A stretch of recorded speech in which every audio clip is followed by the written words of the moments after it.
No regenerative urban future without leaving the chicken coop, by Menno, Lammers and Alejandra Torres. In our previous blog post, we explored the shift from fortresses of fear to castles of connection, places where walls no longer serve to defend but to welcome. The journey doesn't end here. However, staying too long within the fortress can turn comfort into another form of confinement. For leaders in urban settings, such as developers, municipalities, builders, property managers, and investors, this is a crucial lesson. Systems designed for safety, productivity, and efficiency often become rigid fortresses that fail to adapt to changing circumstances. The regenerative path demands more, letting go, taking a leap, and ascending. It's not about adding a new sustainability feature to an existing framework. It's about leaving the chicken coop you have grown accustomed to by committing to a comprehensive transformation that makes you fit for purpose. Breaking the old mold and holding the flame. Every journey begins with letting go. Urban environments must abandon the bread and circus mindset that focuses on fragmented growth, minimizing harm, ESG reporting, and cosmetic greening that entertains but makes us impotent and numb. Letting go is never easy. It feels uncomfortable to step outside ingrained beliefs or let go of the myth that success requires endless responsibility while freedom diminishes. But this is the call. Stop proving value through fragmented linear measurements. Burn the boats that tie us to extractive shores. Yet the victim archetype whispers, "You are too small to change entire systems. Stay in the chicken coop. Don't fly." By addressing these lies, we compost them into fertile soil for urban renewal. Every regenerative project encounters resistance. This is naive, too expensive, too complex, impossible, too cutting edge. But regeneration cannot be defeated. It endures. Like rivers eroding valleys, this movement is patient and unstoppable, gradually shaping obstacles and stones, just as a river does. The archetypes of heroes and heroines are emerging in our industry, vulnerable yet fierce, youthful yet vintage. The spirit of a child sparks curiosity and play, while seasoned wisdom and new stories that expand our horizons offer perspective. Both are essential to bridge the gap and realize these groundbreaking visions. New maps, abundance, and becoming earth keepers. From the fire of resistance, a blank page arises. Old maps decay. Linear master plans, outdated financial logic, and rigid zoning. Internal landscapes transform.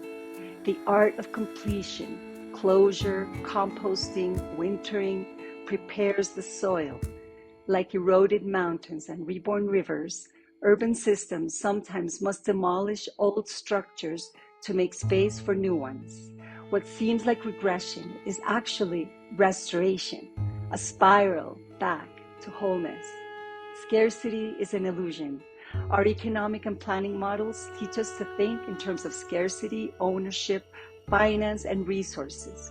Yet life itself is abundant when managed wisely.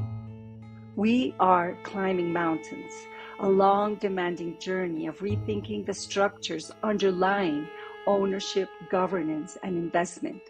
At the summit, our perspective widens. Metrics such as financial return on investment and gross domestic product are too narrow. We must incorporate the systemic benefits of evolution. We follow the resilient currents of rivers that link neighborhoods, cultures, and ecosystems. Rivers remind us, if they are blocked, we should seek an alternative route. Cities can flow freely again if they are designed incorporating nature's intelligence. With new eyes, we return to the earth, not as creators of objects, but as guardians of life. Integration is not private, it is collective. To regenerate is to shift the mainstream of the urban environment from extraction to restoration, from linearity to living systems.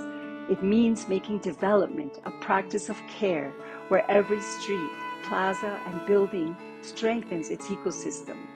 This is the essence of what some of us are quietly working towards, a field where we and our urban environments become guardians of the earth, also known as earth keepers. For where there is an exquisitely guided transformational journey that you can check out in our website, www.musas.co. Service to the whole. The regenerative journey isn't about winners and losers. It's about reconciliation, male and female, human and non-human, past and future. Each finds a place in this new home.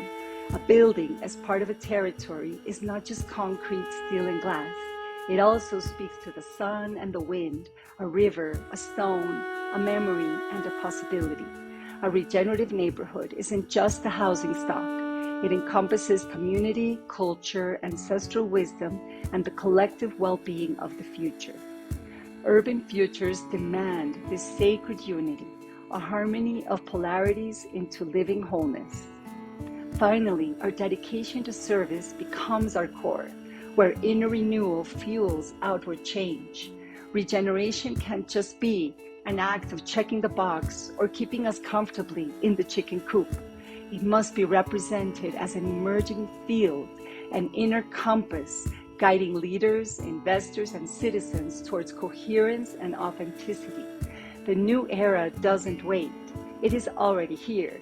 Not fortresses or castles, but living systems, mountains that inspire us to go further, rivers that connect us more deeply, and cities that pulsate with life.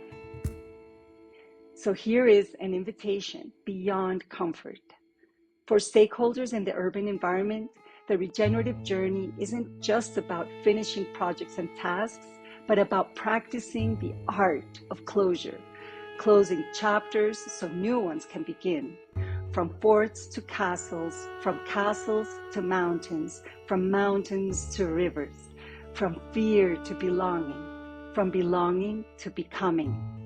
And now, the eagle soars above free cities, rivers flow, and mountains rise. The horizon widens, the new era calls. Some of us are already weaving the field where this becomes real, not a company, not a product, a living system, quietly taking root.